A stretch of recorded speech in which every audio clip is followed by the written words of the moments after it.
I was 16. It was late, not pitch black yet, but dark enough that the street lamps had kicked on and the houses were starting to glow behind their curtains. I was walking home from my mate Sean's place. We'd been playing FIFA and eating microwave burritos like kings. Now, I don't live in a dodgy area exactly, but it's Northern Ireland, you know? You hear stories. You grow up with a kind of sixth sense. That night, I should have listened to it. I was halfway down our street when I heard it, a car rolling slow behind me. Not speeding. Not stopping. Just creeping. I didn't look back right away. I told myself I was being paranoid. Told myself it was probably someone looking for a house number. But then the engine cut. Silence. And then came the unmistakable sound of a window rolling down. I turned. Inside were 4 guys in balaclavas. Black hoodies. One of them had a pistol pointed right at me. The kind of silence that followed wasn't normal. It was heavy. Then. Click. No bang. Just a dry, metallic click. And that was all I needed. I didn't ask questions. I bombed it over the nearest hedge like my life depended on it. Because it probably did. And as I ran, tripping over myself and probably screaming like a cartoon character, I heard one of them shout after me. Wait. We're not gonna hurt you. Right. Sure, mate. That's why you're rolling around with ski masks and a fucking gun. I didn't stop running. Not for a second. I cleared the hedge, landed awkwardly on my left ankle, twisted it, I think, but adrenaline's a hell of a drug. I was up in a flash and tearing across someone's garden like a madman, hopped another fence, nearly faceplanted into a rosebush, kept going. At some point I realized I'd left my bag behind. Didn't care. Could have been full of gold and I wouldn't have gone back for it. I ended up in Mr. Kearney's back garden, breathing like I'd just run a marathon and nearly pissing myself. And the weirdest thing? No one chased me. No car engine. No footsteps. Just that shout echoing in my head. We're not gonna hurt you. Right. You bring 4 masked guys and a gun to say hello? Maybe offer me a ride? I crouched behind Kearney's shed for what felt like 20 minutes. Every noise made me flinch. I even thought about calling the police, but I didn't. Because something didn't add up. This wasn't a mugging. They didn't demand my phone, my wallet, nothing. They just pointed a gun at me and then acted like I was the problem for reacting like any sane human would. And here's where it gets weirder than it already is. When I finally snuck home and told my dad what happened, he went quiet. Not shocked. Not angry. Just silent. Like he already knew something. So I walk in the door limping, scratched up, half covered in hedge leaves and dirt, and my ma immediately goes, "Jesus, what happened to you?" Before I could even explain, my dad was already on his feet. I told them everything, start to finish, breathless. The car, the balaclavas, the gun, the click. The guy yelling that they weren't gonna hurt me. My ma started crying. Proper tears. And my dad? He just stood there. Staring at me. He didn't ask who it was. He didn't grab the phone. Didn't even curse. He just gave me this look. Like he was waiting for this day to come. Like he'd been expecting it. I asked him straight up. Do you know who they were? He didn't answer. Just walked over to the window, pulled the curtain slightly, peeked outside like someone might be watching. I pressed him again. Still nothing. Then, finally, he muttered. Don't go walking that road again. Not at night. Not alone. That was it. That was his advice after I nearly got executed behind the spar. And it hit me, not only did my dad know something, he was scared too. And when a man who grew up during the Troubles is scared, you listen. But I still couldn't stop thinking about it. Why me? Why that night? And why didn't the gun go off? I didn't sleep that night. Every sound outside had me on edge. A car backfiring down the street? Heart rate tripled. Cat knocking over the bin? Practically had me planning my own funeral. But worse than the fear was the uncertainty. I kept replaying it, the way the car moved so deliberately, the silence in the vehicle, the click of the gun. The guy shouting like I was the one who'd made things weird. And my DOS face, that haunted look like he'd seen a ghost that had finally come calling. The next morning, I skipped school. I told my ma I felt sick. Technically not a lie. My guts were in knots. I started Googling things I probably shouldn't have. What does a misfire sound like? IRA punishment squads. UVF targeting civilians. Can a gun be empty on purpose?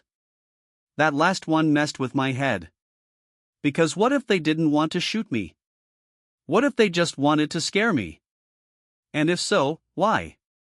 I started thinking, maybe it wasn't random. Maybe someone sent them. And the more I thought about it, the more something started to itch at the back of my skull, a memory. A stupid one. A joke I made at school. A couple weeks before, I'd said something offhand, dumb, 16-year-old sarcasm about a local guy everyone knew not to mess with. We'll call him Doyle. I'd said something like, he walks around like he's got a sniper on speed dial. Everybody laughed. Even the teacher. But Doyle's cousin was in that class. And he didn't laugh. He just stared at me. Cold. Now, if you're not from here, you won't understand what not laughing means in a place like this. It's louder than shouting. More dangerous than throwing a punch. It's a kind of marking. And Doyle? He wasn't just some hardman. People said he had history. Not the kind you find in textbooks, the kind that never makes the papers, but everyone knows. Stuff about weapons stashes during the Troubles. Disappearances. Things whispered in pubs and then quickly changed to football talk when someone walked in. And I had joked about him. I didn't want to believe it was connected, but I couldn't shake the feeling. So I started asking around. Quietly. Casually. Sean said I was being paranoid. You're not important enough to get got, he said. Real comforting. But then I talked to Barry, older lad, left school early, worked odd jobs, knew everyone and no one. I didn't even ask him directly. Just mentioned Doyle's name, asked if he'd heard anything. And he froze. Proper froze. Like I'd hit pause on his whole life. Then he leaned in and whispered. Don't say his name out loud. I laughed, nervously. Thought he was joking. He wasn't. You think you had a close call? If someone wanted you gone, you'd be gone. I asked what he meant. He just walked off. Didn't even say goodbye. That night, I couldn't stop thinking about it. That click. The shouting. The silence in the car. The way they didn't chase me. Like they weren't trying to kill me. Like they wanted to send a message. I started watching my day after that. I mean, really watching him. The man had routines, tea at 8, news at 9, bed by 10:30. Quiet type. Old school. Never talked much, but lately? He wasn't even making eye contact. Like he was avoiding me. Or maybe avoiding the truth. And then one day, I saw him take something out to the shed, our old rusted one behind the house. That part was normal. He kept tools there, lawnmower, all that. But what was weird was how he didn't come back out for over an hour. And when he did, he locked it. Pocketed the key. That never happened. So later, when my folks were asleep, I went out there. Barefoot.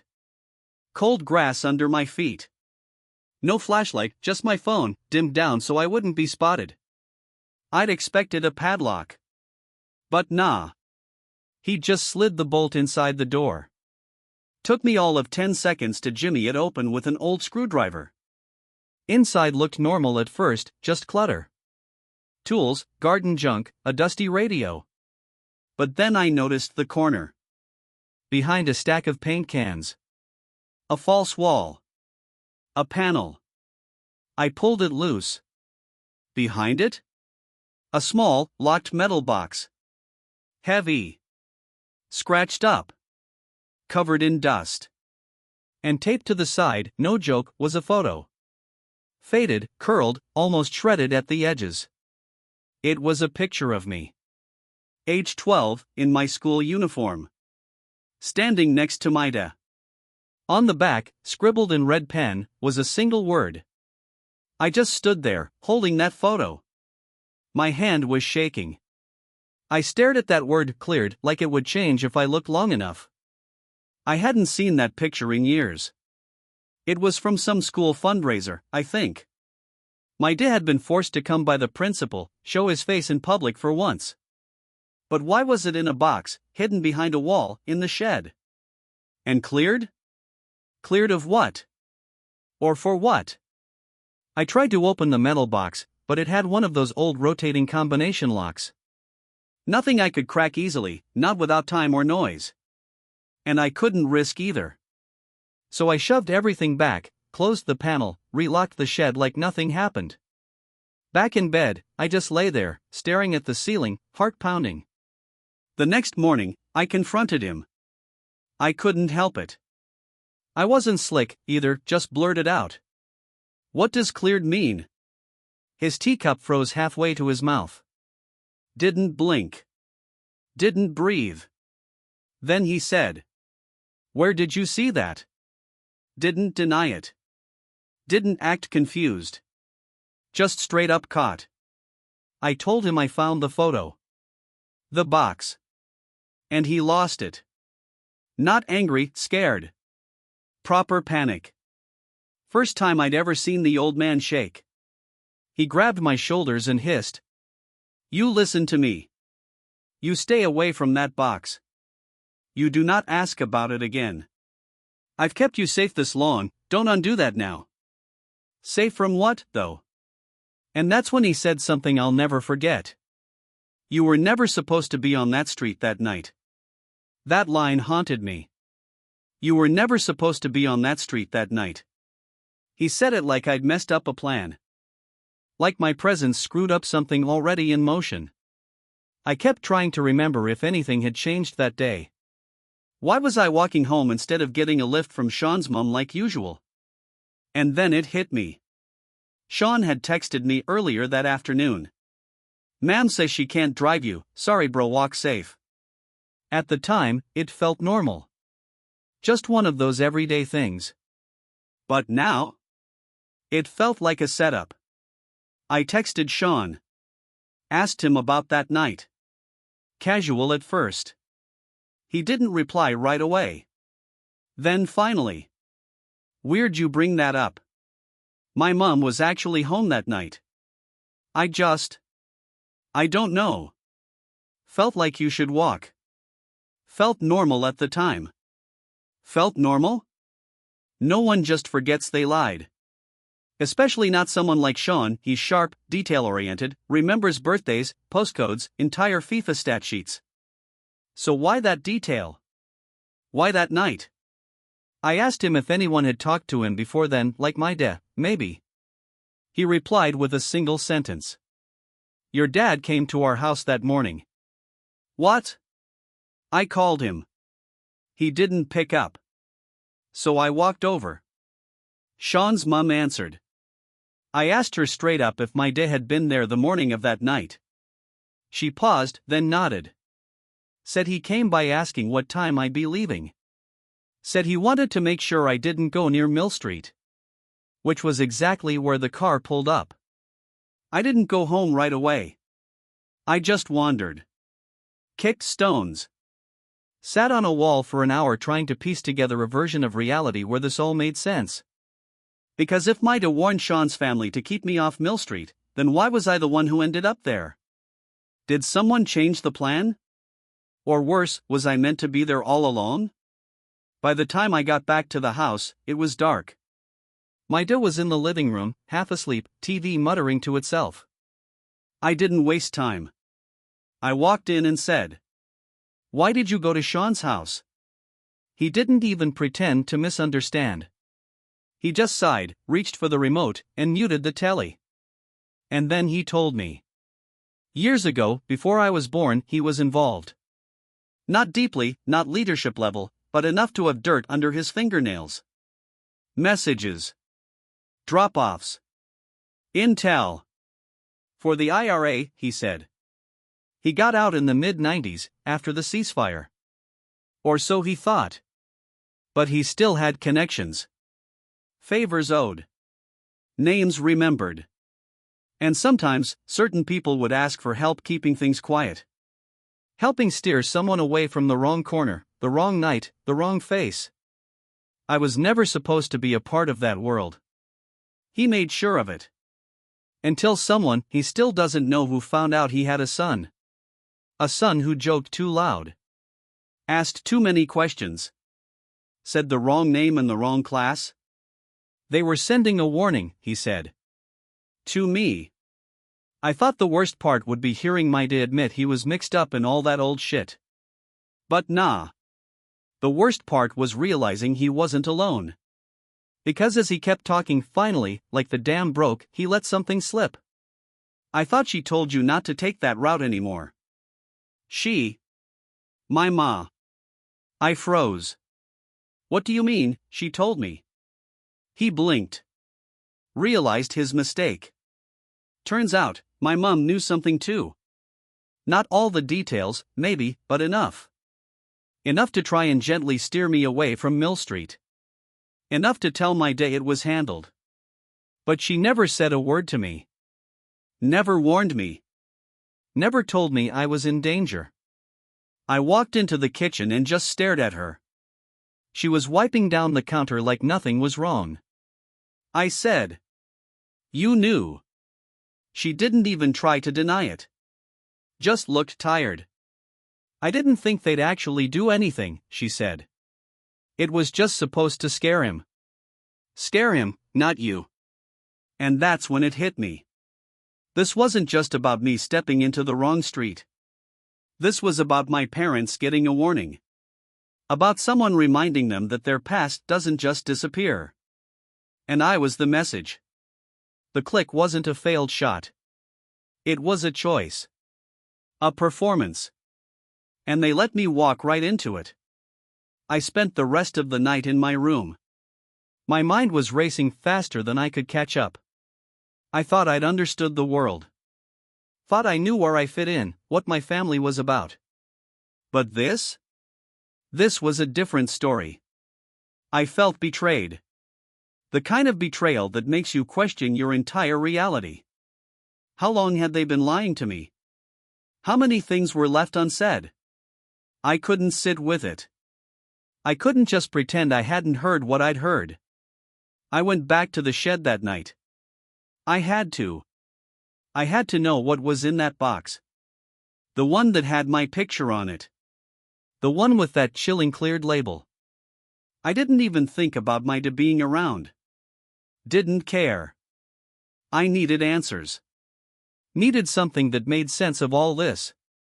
The lock was the same. A bit trickier to open this time, but I wasn't leaving without it. When I opened the box, my hands were shaking. Inside, there were papers.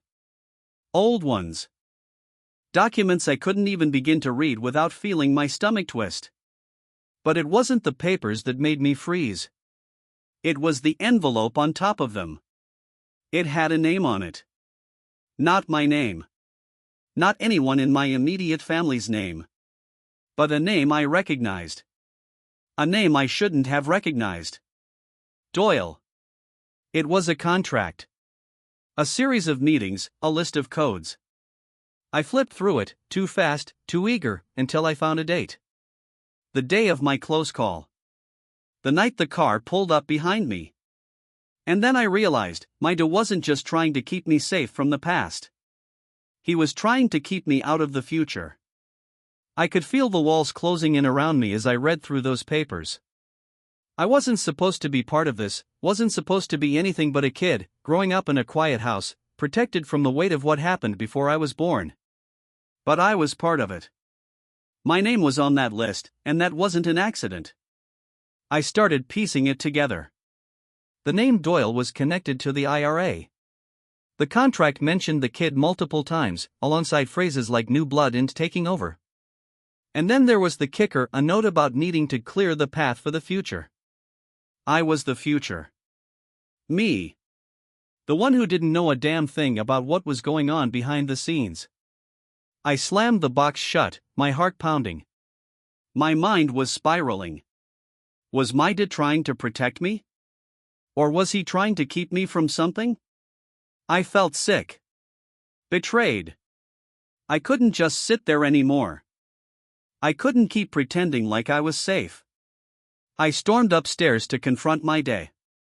He was in his room, sitting on the edge of the bed, hands shaking as he stared at the floor. He knew I'd seen the box. He knew I'd found the truth. I didn't waste time with words. I threw the papers on the bed and looked him in the eyes. You were protecting me from what, Dad? From being the next Doyle? He looked at me, tears in his eyes, for the first time. It wasn't anger. It wasn't fear. It was just regret. You weren't supposed to get dragged into this. I thought if I kept you out of it, kept you away from the past, I could give you a future that wasn't stained by it. So why didn't you tell me? He stood up slowly, like the weight of his own guilt was too much to carry. Because the truth is dangerous. If you ever found out what they wanted from you, you'd be in danger. Your mom knew that. That's why she kept quiet. That's why I kept quiet. But it didn't feel like protection anymore. It felt like a trap. And now, I was the one caught in it. I couldn't just walk away. Not anymore. I'd spent years growing up thinking my family was ordinary. That we were just like everyone else, with our own little lives, our own little problems. But that night, that click made me realize I'd been living in a fantasy. The truth was too big to ignore now. Too dangerous. I couldn't live in the shadow of my dad's past any longer. I had to face it. So I made the decision. I was going to find Doyle. I was going to find out everything, who he was, what he wanted from me, and why the hell I was being dragged into this. I didn't tell anyone. Not my dad, not my ma, not Sean. They didn't get a say anymore. This was my mess, my choice to make. I found out where Doyle was based. Not a house, not a street. Just a location. One of those places you never want to go unless you have no choice. I grabbed the address, put on my jacket, and left. The whole way there, I kept telling myself I was just going to talk. Just get some answers. But as I walked toward the place, that voice in my head kept growing louder. This is bigger than you. I couldn't shake it. It wasn't just about me anymore. It was about the choices I was going to have to make. As I turned the corner and saw Doyle's place, I realized something I hadn't even considered before. I didn't know if I'd come back. I didn't know what I was expecting when I got to Doyle's place. But it sure as hell wasn't this. The building was hidden behind an overgrown alley, tucked away from the main street like it was trying to be forgotten. No signs, no indication of who lived there. It felt like a place where secrets went to die. I knocked. No answer. I knocked again, harder this time. Finally, the door creaked open. Doyle stood there. He wasn't some menacing figure like I imagined, not a giant, not someone who looked dangerous. He was just a man. Older, rough around the edges, like he'd lived too many lives in too few years. But it was his eyes that hit me. Cold. Dead. Like he'd seen everything and felt nothing. What do you want? I didn't hesitate. I stepped forward and said, I'm here to talk. About my name. About the cleared list. And about why you're involved with my family. He didn't look surprised. In fact, he looked almost amused. He stepped aside and motioned for me to come in. Come on in. You want answers, I'm here to give them. I walked into a room that smelled like old books and cigars. There was a desk, cluttered with papers, a few empty bottles of whiskey, and a chair across from him. He sat down, motioning for me to take the other seat. "So, you found out. The question is, what now?" he asked, lighting a cigarette and taking a long drag. I didn't sit.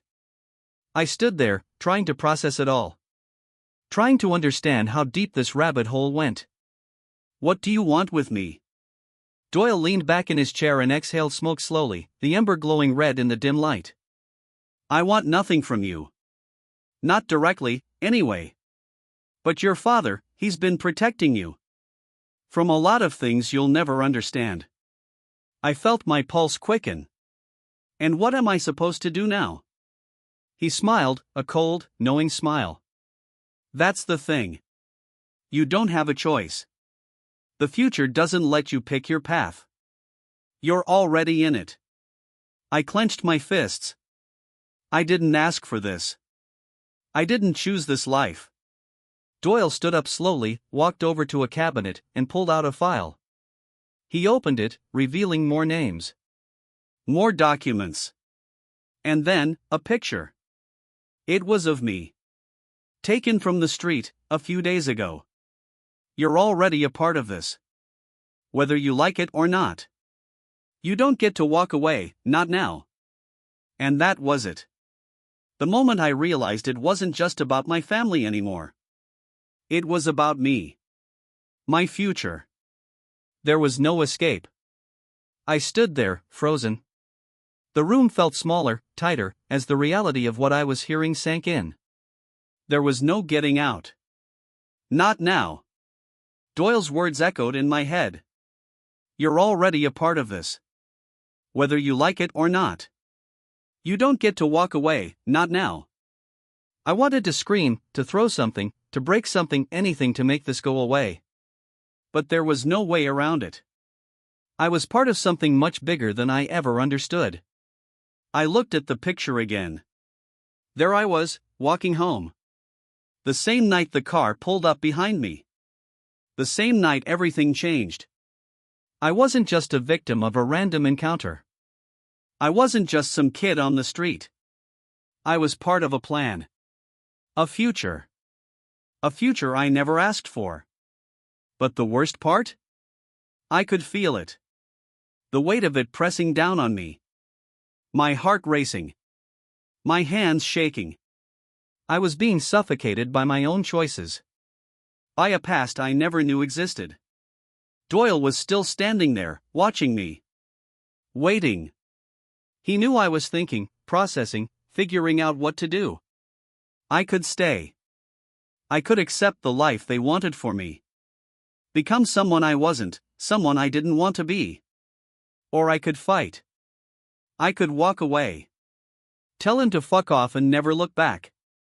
I could burn everything down, destroy the contract, and walk out of that room with nothing but my own dignity. I looked at Doyle one last time. His cold, dead eyes staring back at me, challenging me to make a choice. For a moment, everything was silent. And then, I made my decision. I walked out. I didn't look back. I didn't need to hear Doyle's last words or my father's apology. I was done. I would build my own future. One without them. Without the past. Without the weight of expectations. And I would never let anyone tell me who I was ever again. The end.